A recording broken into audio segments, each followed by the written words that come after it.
sambil menunggu vaksin khusus untuk COVID-19 ini, Bu, kira-kira apa yang harus disiapkan oleh setiap rumah tangga? Obat apa yang, karena ini belum ada obatnya, Ya. sementara darurat.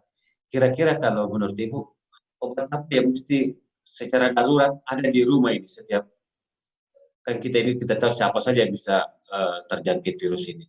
Kira-kira rekomendasinya Ibu bagaimana? Iya, untuk tipe penyakit COVID-19 ini ada kan beberapa gejala ya, ada gejala ringan, ada gejala sedang, ada gejala berat.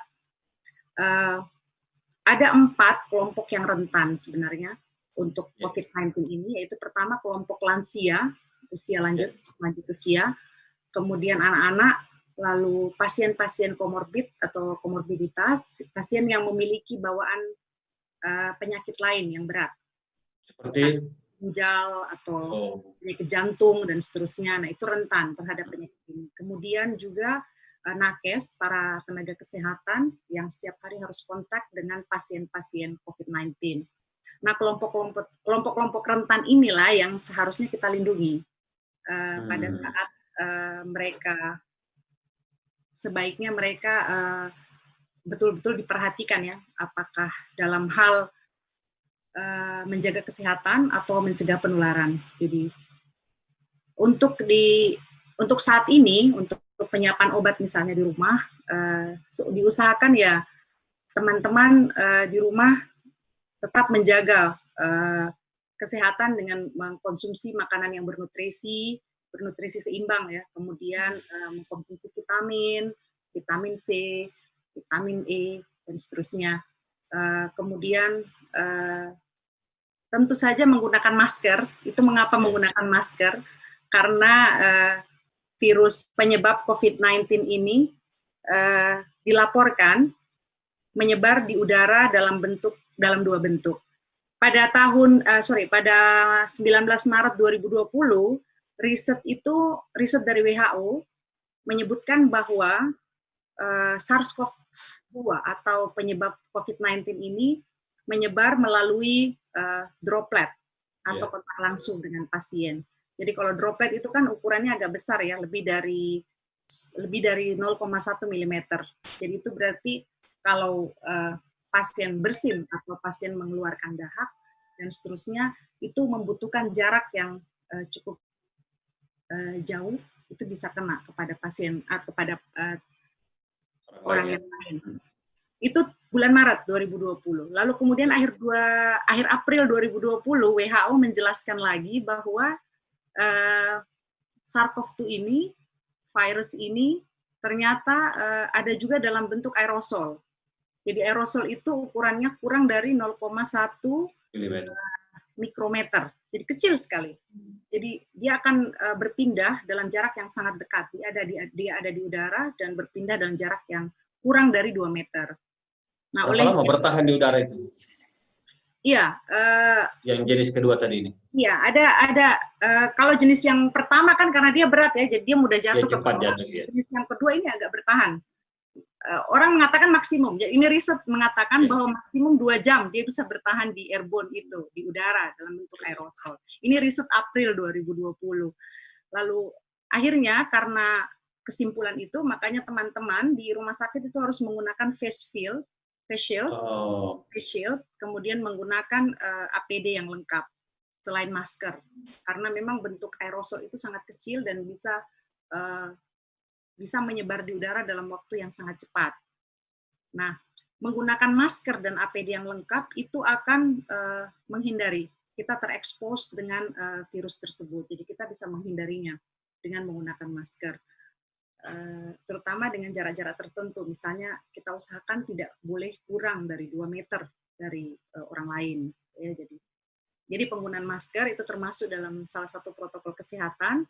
Kemudian cuci tangan dengan bersih, karena kita ketahui bahwa virus itu tadi ya, ia mudah menumpang pada host atau sel inang. Jadi dia mudah sekali terbawa oleh tangan, terbawa oleh jari, terbawa oleh benda-benda yang ada. Jadi kita harus selalu membersihkan tangan dengan baik. Kalau tidak ada air dan sabun, maka kita membawa hand sanitizer. Hand sanitizer adalah antiseptik tadi ya, yang cairan yang memang bisa dibawa kemana-mana untuk mencuci tangan tanpa membilasnya dengan air. Tapi kalau di rumah ada air dan sabun, otomatis kita menggunakan itu. Kemudian protokol kesehatan lain selain jaga jarak, menggunakan masker, ya tentu itu tadi hidup bersih ya, hidup bersih tentu dengan Nutrisi tidak, ya. ya, jadi dengan tidak sembarangan misalnya melakukan interaksi di mana-mana. Jadi kalau ada kiriman barang misalnya kita harus menggunakan desinfektan misalnya untuk menginaktivasi virus yang ada pada barang tersebut. Jadi memang kalau untuk desinfektan dan antiseptik itu mekanismenya ada 3. Pertama, ia menginaktivasi virus yang ada baik pada barang maupun pada permukaan tubuh. Menginaktivasi artinya tidak mengaktifkan untuk sementara. Kemudian yang kedua, memberikan gangguan osmosis pada kesetimbangan cairan inang yang karena virus tadi kan numpang di inang ya, jadi dia mengganggu cairan osmotik pada inang, kemudian juga mengganggu proses metabolisme makanannya, sehingga hal itulah yang menyebabkan virus itu tidak bertahan. Itu untuk cairan desinfektan dan antiseptik tadi. Jadi ya untuk sementara kita sabar dan disiplin menggunakan protokol kesehatan itu. Mudah-mudahan pandemi ini segera berakhir. Amin, amin. Bu Yusdita, mungkin bisa ada saran ke Tribuners, cara membuat disinfektan itu di rumah. Kan kalau kita pergi beli agak susah. Nah, kalau di rumah bagaimana kita bisa membuatnya? Iya. Yang sederhana ya, sederhana. Yang sederhana ya. Beberapa waktu yang lalu ada beredar kan leaflet pembuatan yang disebarkan oleh teman-teman dari LIPI, dari teman-teman dari Dinas Kesehatan juga ada, kemudian ada juga usaha-usaha kecil dan menengah. Nah itu untuk desinfektan, kadang-kadang kita hanya menggunakan cairan yang dijual di toko atau supermarket. Ada kan cairan pekat ya konsentrasinya. Misalnya Wipol, saya tidak perlu menyebut merek barangkali ya, tapi yang jelas ada beberapa cairan desinfektan, tertulis desinfektan, itu bisa kita beli, lalu kita cairkan atau encerkan dengan air, kemudian kita bisa semprotkan atau gunakan sebagai cairan pengepel. Kalau ingin membuat sendiri, tentu membelinya di apotik atau membeli di toko bahan kimia untuk bahan klorin maupun natrium hipoklorit yang dijual di toko-toko tersebut, kita bisa buat sendiri dengan kombinasi atau komposisi tertentu. Memang dijual bebas ya, tapi kadang-kadang karena pada masa-masa COVID-19 ini banyak yang membeli, kadang-kadang toko-toko harganya mahal ya, langka juga mahal. Ya, cukup langka juga pada awal-awal bulan Maret, cukup langka. Alkohol juga mahal sekali pada waktu itu, tapi sekarang saya lihat sudah mulai stabil harganya. Jadi teman-teman bisa buat sendiri. Kalau hand sanitizer untuk keperluan tangan, mencuci tangan, nah itu biasanya kita menggunakan alkohol dengan syarat minimal 70%. Jadi 70-90% itu baru membunuh virus. Kalau di bawah 70%, 60%? Tidak efektif. Jadi memang ada aturan perhitungannya ya untuk pengenceran misalnya. Jadi memang 70%, kemudian biasanya harus mengandung H2O2 atau H2O2 ya, peroksida, itu biasanya ada. Kemudian ada propilen glikolnya juga untuk humektan. Kemudian kadang-kadang orang menggunakan herbal juga. Misalnya yang sering digunakan apa ya? Minyak zaitun atau herbal dari lidah buaya, itu sering digunakan sebagai biar campurannya lembut, ya, kan lebih lembut. Saja kering. Betul, jadi betul. Nah itu banyak sekarang yang diproduksi teman-teman sendiri di rumah. Farmasi UNAS mau memproduksi massal juga?